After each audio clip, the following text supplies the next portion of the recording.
നിന്നെ കൊല്ലാൻ 9,000 രൂപയുടെ കൊട്ടേഷനാണ് എനിക്ക് തന്നിരിക്കുന്നത്.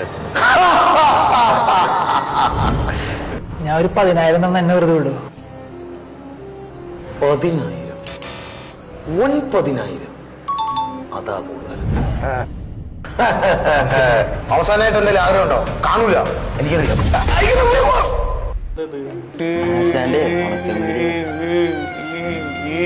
ആശാനെ കണക്കും ഇംഗ്ലീഷൊന്നും വലിയവരുടെ അറിയില്ലല്ലേ. 10ാം ക്ലാസ്സിൽ 10 കൊല്ലം തോറ്റപ്പോഴത്തേക്കും പ്രിൻസിപ്പൾ എന്നെ പുറത്താക്കിയതാ. കണ്ടില്ലേ, ഈ അവസ്ഥ നിങ്ങൾക്ക് വരണ്ടെങ്കിൽ നന്നായി പഠിച്ചോ. നന്നായിട്ട് പഠിക്കാൻ മെന്റർ ബി തന്നെയാ ബെസ്റ്റ്.